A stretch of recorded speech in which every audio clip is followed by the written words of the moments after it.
이 모든 것이 너에게 있어야 할 줄을 아시느니라. 아멘.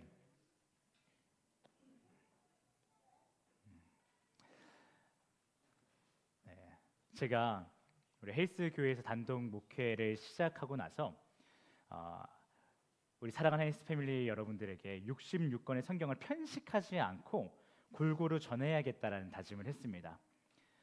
그래서 단독 목회를 시작하고 1년이 조금 지난 이 시점에서 제가 계속 신구약을 왔다 갔다 하면서 편식하지 않고 겹치는 본문 하나 없이 계속해서 복음을 전하고 있는데요. 그러다 보니 주제 설교를 할 일이 거의 없었습니다. 계속해서 구약 신약 왔다 갔다 하면서 전할 말씀이 워낙 많기 때문에 주제 설교를 할 일이 거의 없었는데요. 그런데 최근에 우리 성도님들과 교제하다 보니 몇몇 주제에 있어서는 메시지 시간에 다루면 참 좋겠다라는 생각을 하게 됐습니다. 그래서 사도행전을 끝낸 이 시점에서 약 한 달간 주제 설교를 진행하려고 합니다. 앞으로 약 한 달 동안 여러분과 제가 함께 나누고자 하는 주제는 설교 제목에 나와 있지만 바로 여러분과 제가 매주 예배 시간에 고백하고 있는 사도신경입니다. 이 사도신경을 가지고 약 한 달 동안 우리가 함께 말씀을 나누게 될 텐데요. 우리는 이번 기간 동안 사도신경을 크게 성부, 성자, 성령이라고 하는 세 개의 파트로 나눠서 이야기를 할 것입니다. 우리가 그저 하라고 하니까 사도신경을 하는 것이 아니라 고백 하나하나의 의미를 알고 이를 음미하는 가운데 고백하는 사도신경은 우리 각 사람의 신앙을 아주 잘 대변해 줄 것이며 우리가 다 함께 믿는 바가 무엇인지를 명확하게 해줄 것입니다. 그리고 더 나아가 이는 우리의 더할 나위 없는 기도문이 될 것입니다. 이것을 의미를 이해하지 못한 상태에서 그저 사도신경 그냥 해야지라고 하면 그냥 하나의 주문과 같이 여겨질 수도 있겠지만 이 의미를 하나하나 우리가 이해하면서 고백하게 된다면 우리가 기도할 바를 모르는 그 참담한 가운데에서 이 고백이 우리의 완전한 기도가 되기도 할 것입니다. 또한 오늘 이 예배 시간이 전달되는 메시지가 교회에 처음 나오시는 분들이나 아니면 처음 나오지 않았지만 신앙생활 하지 않고 있는 분들에게는 내가 알고 있는 기독교인데 혹은 내 친구들이 내 가족들이 우리 직장 동료가 믿고 있는 하나님이 이런 하나님이구나 그래서 이 사람이 이렇게 믿는다라고 말하고 있는 거구나 라는 것을 조금이나마 이해하는 시간이 될 것이라고 생각됩니다. 그렇다면 우리 이 시간 우리가 매주 예배 시간 초반에 고백하고 있는 사도신경의 첫 부분을 살펴보겠습니다. 여러분 사도신경의 첫 고백은 무엇인가요? 네, 자신 있게 말씀하셔도 괜찮습니다. 하나님 아버지를 내가 믿사오니 맞습니다. 이렇게 우리가 시작하죠. 전능하사 천지를 만드신 하나님 아버지를 내가 믿습니다라고 고백을 합니다. 그런데요, 해당 본문을요 라틴어 원문으로 보게 되면 순서가 조금 다른데요. 라틴어 원문에는 이렇게 나와 있습니다. 나는 하나님 아버지 하늘과 땅에 전능하신 창조주를 믿습니다라고 나와 있습니다. 오늘 우리는 이 순서에 큰 의미를 두진 않을 것입니다. 다만 우리가 늘 고백하고 있는 이 사도신경이 개역 개정으로 보나 아니면 라틴어 원문으로 보나 하나님을 아버지, 전능하신 분, 창조주로 표현하고 있다는 점 우리가 주목할 필요가 있습니다. 그리고 이것이 기독교 신앙에 있어서 매우 중요한 의미가 있다는 것을 우리가 깨닫기를 원합니다. 그렇다면요, 구약 시대만 하더라도 여호와 하나님의 이름을 부르는 것조차 두려움이었는데 도대체 하나님을 향한 이 아버지라는 표현에는 얼마나 중요한 의미가 있길래 초기 그리스도인들은 목숨을 걸면서까지 여호와 하나님이 아니라 아버지 하나님이라고 고백하게 된 것일까요? 그리고 오늘날 이것이 얼마나 중요하길래 오늘날 우리에게까지 하나님 아버지라는 호칭이 전달되어지고 있는 것일까요? 이를 알기 위해서는요, 우리는 아버지라는 단어가 가진 두 가지 특징을 알 필요가 있습니다. 먼저 여러분 각자 아버지가 계신가요? 계시죠. 스쳐 지나가는 그분의 얼굴이 있죠. 여러분의 아버지께서 지금 살아 계시든 돌아가셨든 여러분의 인생에는 아버지라는 존재가 있을 것입니다. 우리 모두에게는 아버지라는 존재가 있고 또한 있었습니다. 우리의 기억을 하지 못하는 분도 계시겠지만 아버지가 어떤 분이시지 그의 얼굴을 알지 못하는 분도 계시겠지만 어쨌든 우리 모두는 이렇게 살아있는 우리 모두는 아버지라는 존재가 필수적이죠. 그런데요 반대로요 아버지 또한 여러분이란 자녀가 필수입니다. 만약에 우리 노아가 없다면 민석 형제가 아버지일 수 없죠. 도현 형제가 없었다면 황우석 지사님이 아버지일 수는 없습니다. 우리 박미연 지사님의 멋진 남편이 될 수는 있지만 아버지라고 불려질 수는 없었겠죠. 또 형부 형제가 없었다라면 우리 한만혜 전원님도 아버지일 수 없었을 것입니다. 이를 통해 우리가 알 수 있는 것은요, 이 아버지라는 단어가 가진 첫 번째 특징은 이 해당 단어가요 매우 관계적인 표현이라는 것이에요. 이것은 독립적일 수 없고 꼭 관계적이어야지만 성립될 수 있는 표현이라는 것입니다.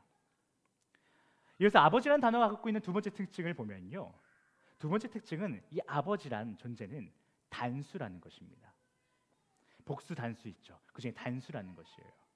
자녀가 한 명일 수 있지만 두 명일 수도 있습니다. 그렇죠? 자녀가 한 명이신 분도 계시지만 저는 자녀가 두 명입니다. 또 세 명일 수도 있죠. 네 명일 수도 있습니다. 제가 본 해외 사례를 보면요, 한 부부 가운데서 자녀가 7명이다, 뭐 10명이다, 뭐 거의 20명 가까이다라는 얘기도 들어봤습니다. 이처럼 한 아버지를 통해서는요, 자녀가 몇 명이든 가능한 것이죠. 그런데요, 아버지는 다릅니다. 자녀가 3명이든 10명이든 15명이든 성경을 기준으로 건강하고 일반적인 가정 안에서는요, 모든 자녀의 생물학적 아버지는 단 한 명뿐입니다. 그렇다면 이런 아버지라는 단어가 우리의 신앙 고백으로서 의미하는 바는 무엇일까요? 우리가 사도신경에서 하나님 아버지를 내가 믿습니다라고 고백했잖아요. 그 하나님 아버지, 우리가 그렇게 고백할 때 그 아버지가 담긴 그 의미는 뭐냐는 것이에요. 먼저 첫 번째 특징인 아버지란 독립적일 수 없고 관계적인 표현이라는 것을 통해서 우리가 하나님 아버지라고 표현할 때 어떤 의미가 담겨 있냐면요, 먼저는 하나님 아버지가 누군가 긴밀하고 친밀한 관계 가운데 있는 분이라는 것을 우리는 추론해 볼 수 있습니다. 왜냐하면 아버지라는 표현 자체가 독립적일 수 없고 관계적이기 때문이에요. 하나님 아버지라고 우리가 고백했다라는 것은 그 하나님이 누군가와 굉장히 관계적이고 친밀한 분이라는 것이구나 라는 것을 우리는 알 수 있는 것이죠. 그리고 그 하나님과 긴밀하고 친밀한 관계를 가지고 있는 자는 바로 성부 하나님의 아들 성자 예수 그리스도입니다. 다시 말해서 이게 무슨 의미냐면요, 우리가 사도신경에서 하나님을 아버지로 고백한다는 것은 우선적으로 태초부터 성부 하나님과 관계하셨던 성자라는 존재, 아들이라는 존재가 있는데 그분이 바로 나사렛에서 태어난 예수라는 사실을 내가 믿는다라는 표현인 것입니다. 그냥 우리가 하나님을 불러야 되는데 저기요라고 부르기가 좀 이상하니까, 감히 하나님을 저기요 뭐 이렇게 부르기 좀 애매하니까 그냥 하나님 아버지라고 부르는 것이 아니라 우리가 하나님 아버지라고 표현할 때는 그 신앙 고백 가운데에는 내가 예수가 곧 하나님의 아들이라는 것을 믿습니다라는 고백이 담겨 있다라는 것이에요. 그리고 이와 함께 우리는 그 예수를 믿음으로 우리가 예수와 어떻게 되었죠? 하나 된 존재들이죠.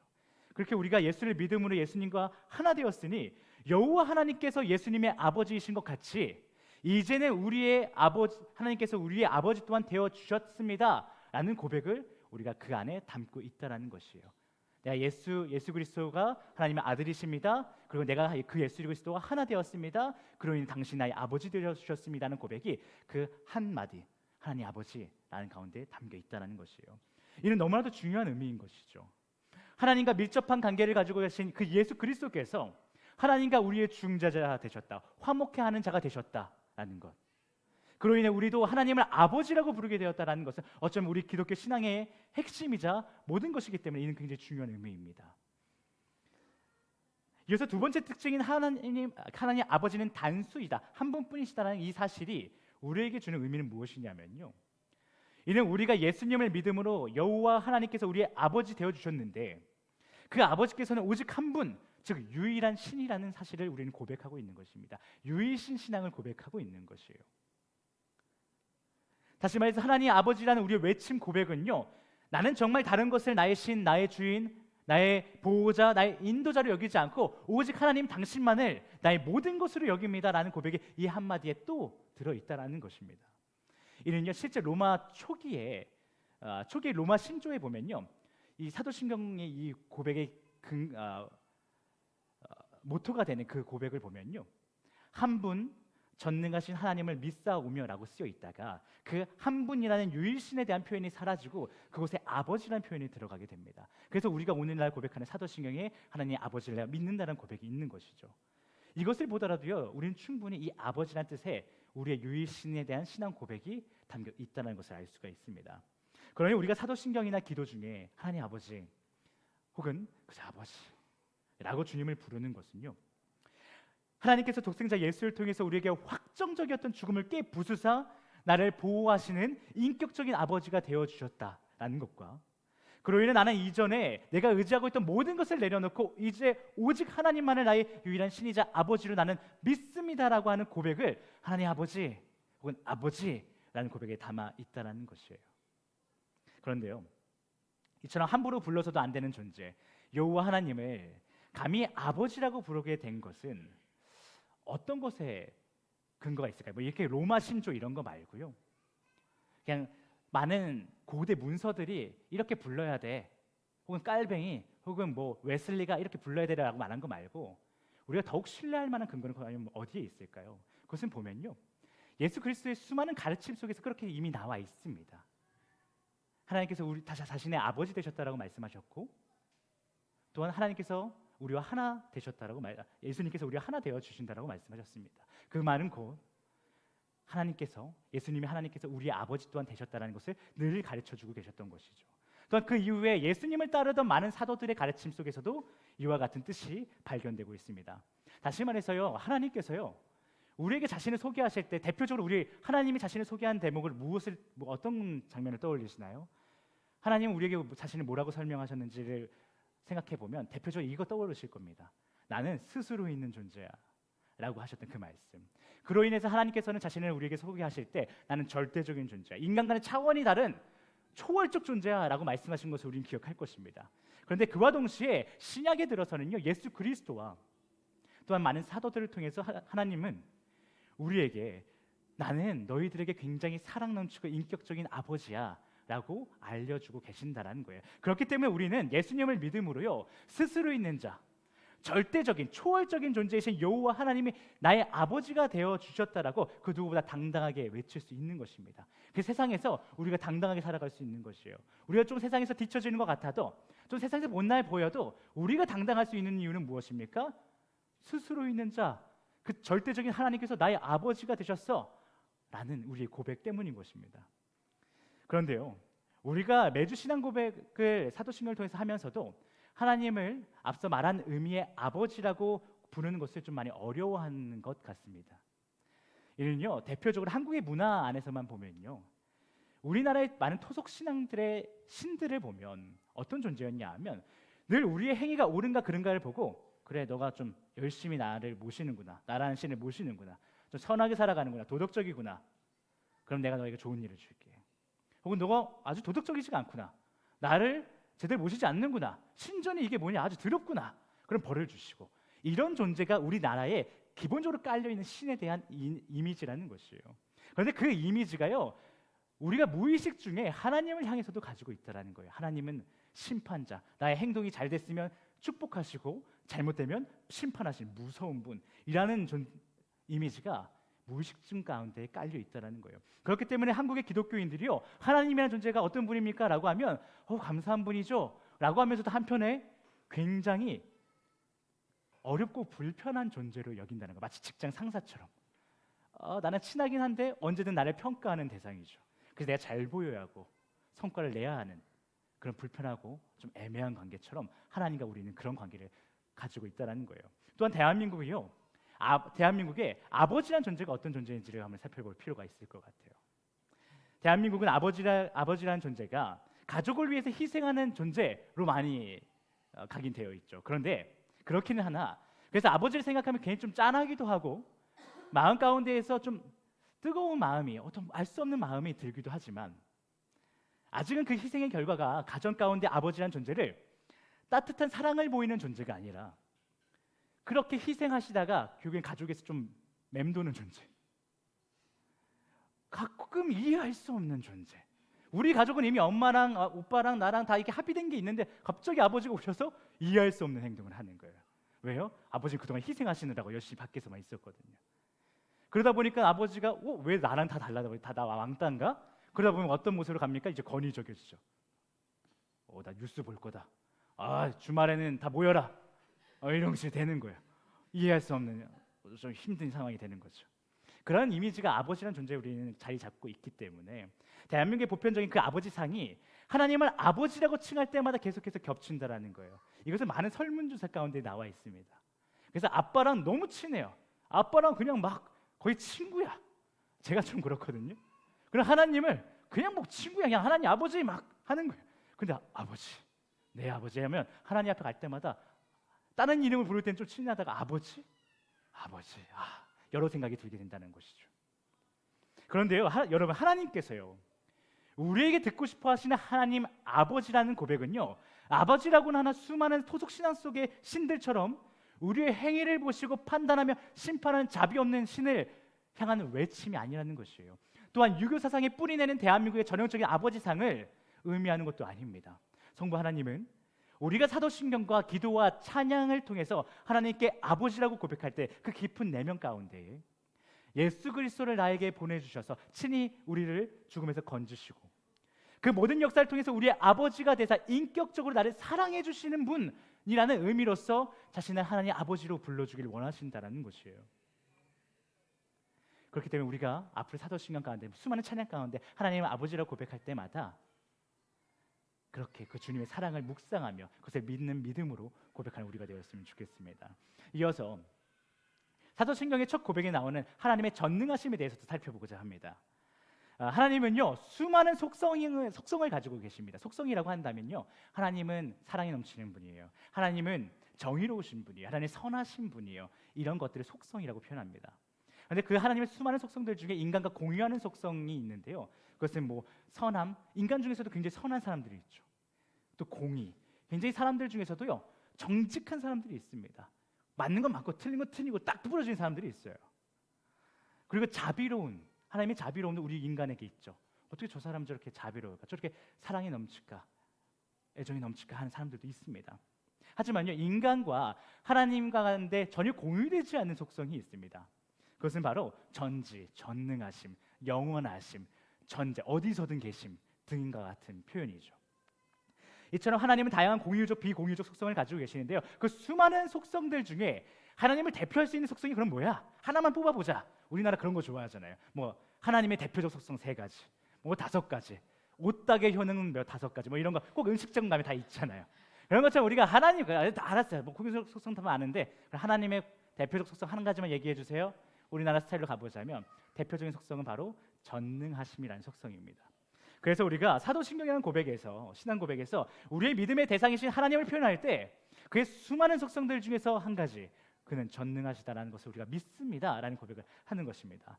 그런데요, 이 전능하심이라는 속성은 구약에서 조금 등장하다가, 하나님은 전능하신 분이에요, 등장하다가 신약에서는 좀처럼 거의 나오지 않습니다. 그런데 우리가 올해 들어 다 함께 묵상하고 있는 신약의 마지막 책인 요한계시록에 가보면요, 다시금 하나님의 전능하시는 표현이 집중적으로 나오는 것을 우리는 볼 수 있습니다. 그런데 그 이유가 무엇일까 하면요, 당시 요한계시록의 편지가 쓰여지고 그것을 받아보았을 만한 그 당시 그리스도인들을 향한 어떤 것들이 있었죠? 로마의 굉장한 핍박과 압제가 있었죠. 그런데 그들이 어떻게 되나요? 그들이 우리를 핍박하고 그리스도인들을 압제하다 보니 하나님께서 벌하셔서 망하나요? 그렇지 않죠. 승승장구예요. 막 악한 세력들이 득세해요. 그러다 로마가 좀 깨지는 것 같으면 더 악한 애들이 옵니다. 그 애들이 깨지면 더 악한 애들이 와서 핍박하고 압제한단 말이에요. 계속해서 그리스도인들은 핍박과 압제가 있고 그들을 괴롭게 하는 많은 악한 세력들은 득세하는 모습이 판을 치고 있던 상황이었습니다. 그렇다 보니 하나님을 믿는 그리스도인들에게, 야, 너네가 믿는 하나님, 그 하나님은 전능하신 분이야, 절대적인 존재야 라고 말해주는 것이 그들에게는 당장의 핍박과 압제 속에서 굉장한 위로와 용기가 됐던 거예요. 그래, 조금만 더 참자, 하나님이 일하실 거야 라고 말이에요. 그런데요, 하나님이 이 모든 것 위에 존재하시고 모든 질서 위에 계시는 분이라는 의미를 담고 있는 이 전능하신 하나님이라는 표현은요, 당시 그리스도인들에게는 위로와 용기를 주다가도 어느 때 가서는 다른 이들에게 놀림거리가 되기도 했습니다. 그리고 그 놀림을 받다 보니 그리스도인들이 한 가지 의문을 갖게 만들어 버렸습니다. 먼저 하나님의 전능하심이 그리스도인들로 하여금 놀림거리가 되었다는 것은요, 당시 사회에서는요, 신이라는 존재, 수많은 신들이 있었잖아요, 그 고대 사회에. 그런데 그 사회에는요, 신이라는 존재를 말할 때 가지고 있던 기본적인 전제가 있었어요. 뭐냐면, 아무리 신이라고 해도 자신들이 살아가고 있는 이 세상의 질서 안에서 놀라운 능력을 보이는 존재가 바로 그 당시 사람들이 인지하고 있는, 생각하는 신의 존재였어요.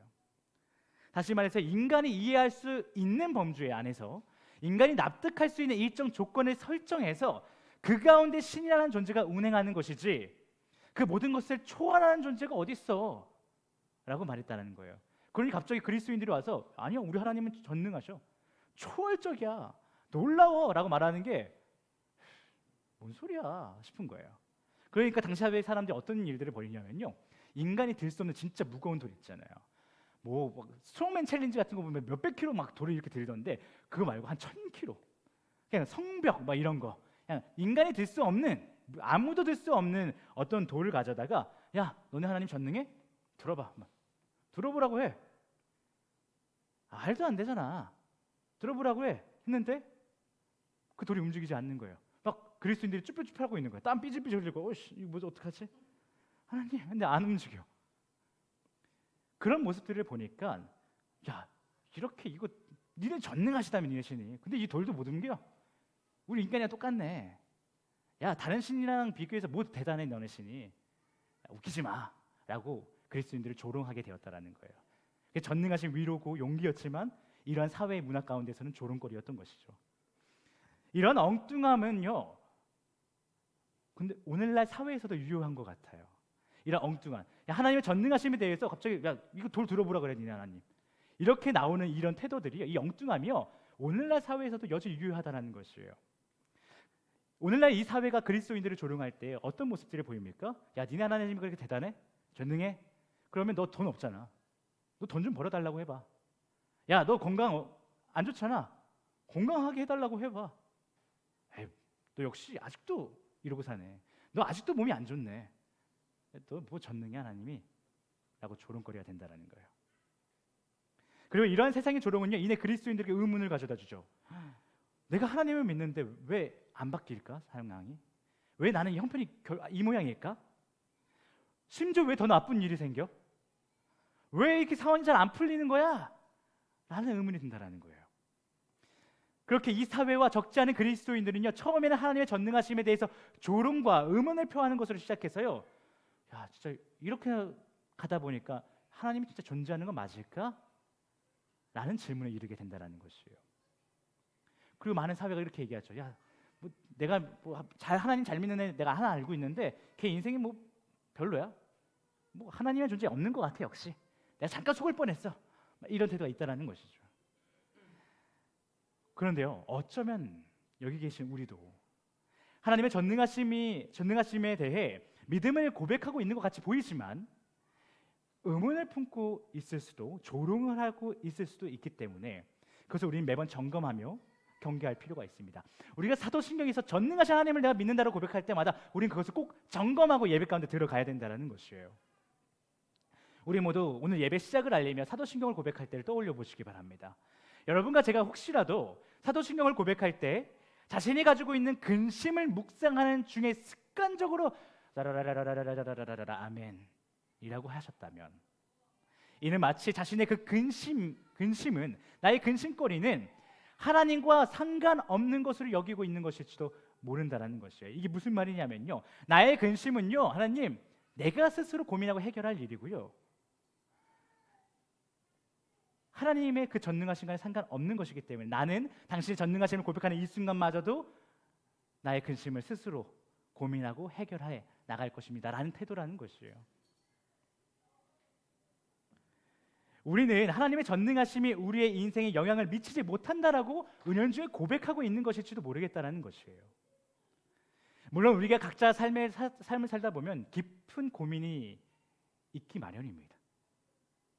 하지만 그것을 끊임없이 묵상하고 심지어 전능하신 하나님을 찬양하고 그분께 영광 돌리는 그 순간마저도 내려놓지 못하고 있다라면, 그런 우리는 하나님의 전능하신 그 능력이 나의 인생에는 미치지 못할 것이라고 하는 태도를 보이면서 하나님의 전능하심을 향해 조롱조롱 의문을 품는 것으로 이 사도신경을 고백하는 것일지도 모르겠다는 것이에요.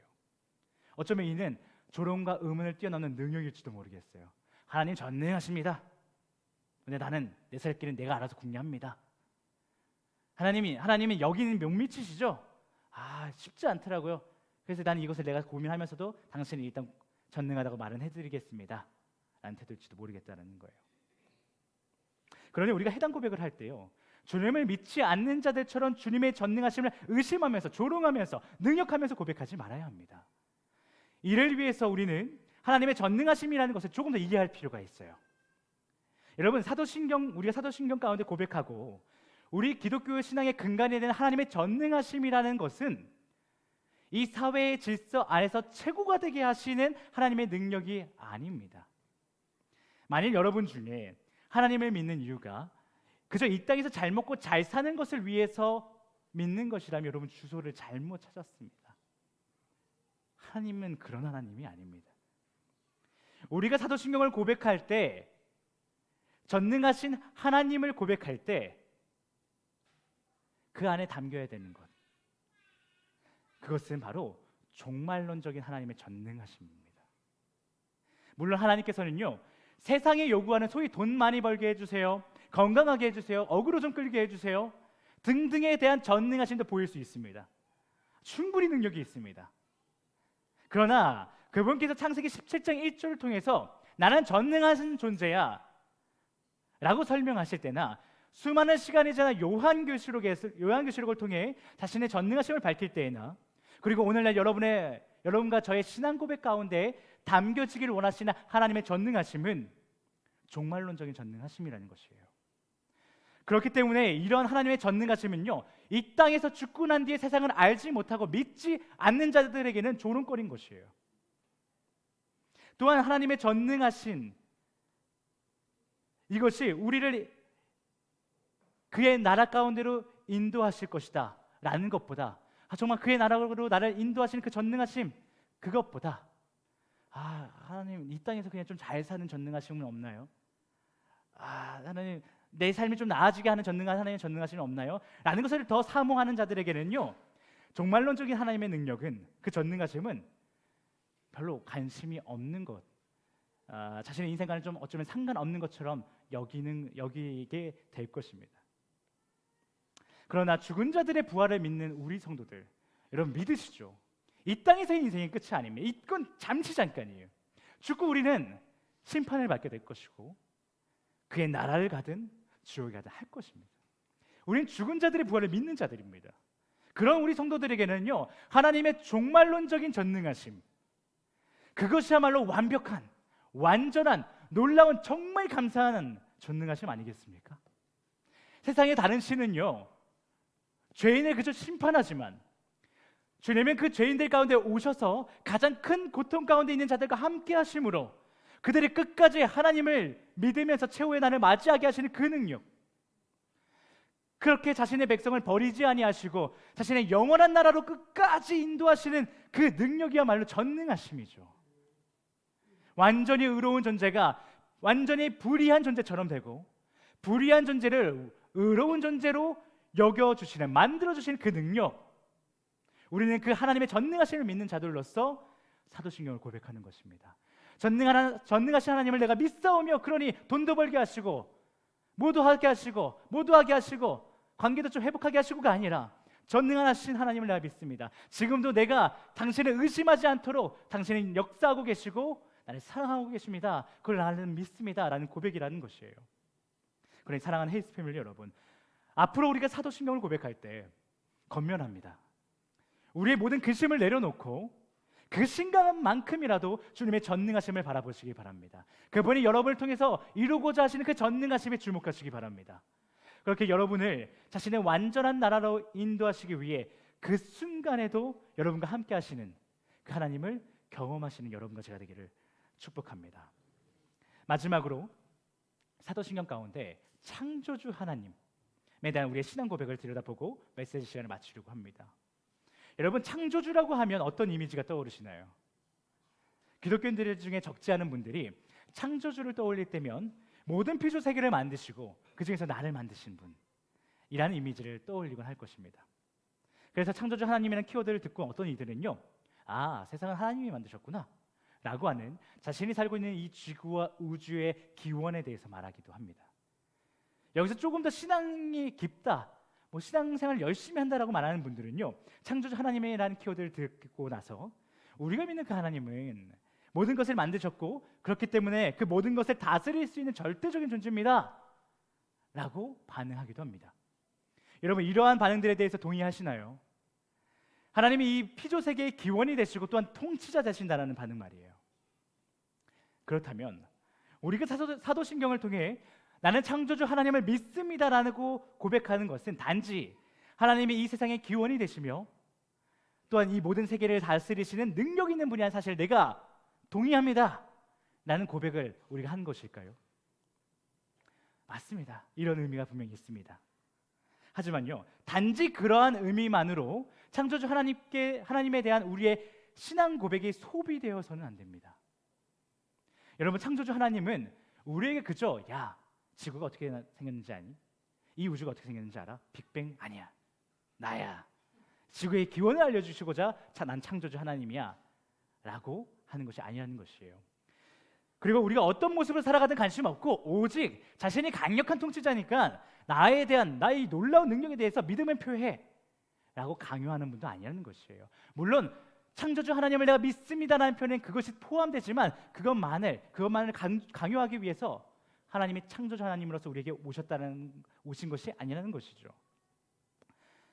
하나님이 만약 그것을 원하셨다면, 즉 여러분과 저로 하여금 이 세상의 기원이자 통치자는 창조주 하나님입니다 라는 것을 알게 하는 것이 단지 그의 목적이셨다면 주님은 우리와 인격적인 관계를 맺고자 예수 그리스도를 이 땅에 보내지 않으셨을 것입니다. 그럴 필요가 없어요. 그렇게 그 예수를 통해서 우리의 아버지 되실 필요가 전혀 없다라는 거예요. 관계적이고 친밀한 그 관계가 왜 돼야 됩니까? 그냥 오래된 신뢰할 만한 철학, 사상 정도로 우리에게 다가오셨어도 우리는 하나님이 이 세상을 창조하셨구나 라고 동의할 수 있습니다. 하나님이 굉장히 능력이 뛰어나신 분이시구나 우리는 동의할 수 있습니다. 왜냐하면 우리가 실제로 많은 철학과 사상에 대해서 그렇게 반응하고 있으니까요. 그러나 하나님께서 어떻게 일하셨습니까? 이 땅에 예수를 보내셨고 그리고 그를 통해 우리를 죽지 않고 살게 하셨죠. 그렇게 이 세상의 기원이자 통치자인 하나님은요, 보잘것없는 우리를 위해 엄청난 희생을 감수하면서까지 친히 아버지가 되어주셨다는 거예요. 왜일까요? 그것은 바로 창조주 하나님은 우리의 삶에 깊게 관여하고 싶어 하시기 때문이에요. 우리의 삶을 180도 바꿔놓고 싶어 하시기 때문이에요. 그냥 이 세상이 하나님 때문에 만들어졌구나, 그 하나님은 대단한 분이네 라는 것을 동의하는 게 아니라, 그 정도가 아니라 우리 삶을 그것으로 인해서 180도 바꿔놓고 싶어 하신다라는 거예요. 그저 이 땅에서의 삶, 이 땅에서 죽고 사는 것에만 초점이 맞춰져 있던 우리에게 창조주 하나님은요, 자신이 이 땅을 창조하신 것 같이 이 땅에서 죽고 난 뒤에 맞이하게 될 세상도 있는데 그 또한 내가 창조했어 라는 것을, 그리고 이 땅에서의 생명을 하나님께서 주관하시는데 영원한 하나님의 나라와 지옥에서 살아가는 것 또한 하나님께서 주관하셔 라는 사실을 우리로 하여금 깨닫게 하사, 여러분과 제가 이 땅에서 살아가는 이 잠깐의 시간 동안 세상의 가르침을 따르던 우리들의 모습을 바꿔서 보다 더 예수 그리스도의 가르침을 따라 하나님의 나라를 소망하며 살아가게 하기 위해서 우리 아버지 하나님께서는 그분의 전능하심을 통하여 우리에게 창조주 하나님에 대한 믿음을 보이게 하신다라는 것이에요. 그러니 창조주 하나님에 대한 우리의 신앙 고백은요, 지적 동의가 아니에요. 창조론을 믿을 것인가 진화론을 믿을 것인가가 아니에요. 야, 창조론 믿어, 내가 했어, 이거 때문에 창조주 하나님의 타이틀을 달고 오신 게 아니라는 거예요.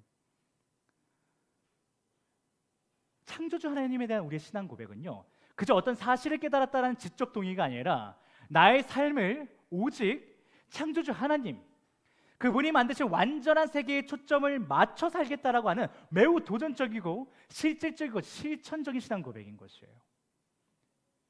그래서 우리가 시작 때 이 고백을 하는 것입니다. 종교 사상을 내가 믿는 것이 아니라 나는 종교인이 아니라 내가 주님의 제자입니다라는 것을 고백하고 있는 것이에요.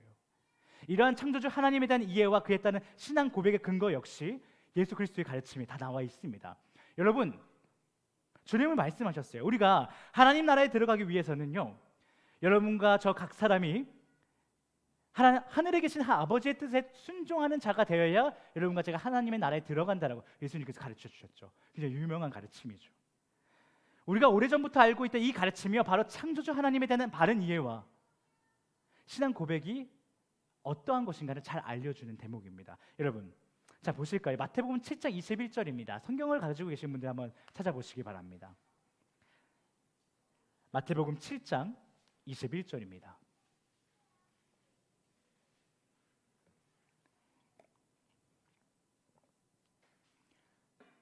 자, 우리 함께 읽어보겠습니다. 마태복음 7장 21절 시작.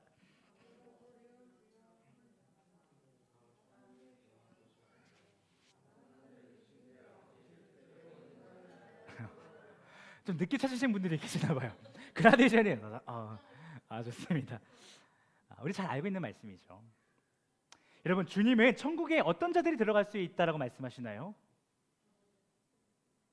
주여 주여 하는 자들, 즉 하나님에 대해서 깨달은 바가 있지만 그 깨달음이 자신의 삶을 변화시키지 못하였고 그저 지적 동의로만 끝난 자들, 그래서 수많은 사상가들이나 철학가들처럼 하나님에 대해서 말하기만 좋아하는 자들, 그들이 천국에 가는 것이 아니야 라고 말씀하셨습니다. 그렇다면 어떤 자들이 천국에 들어간다라고 말씀하셨는가?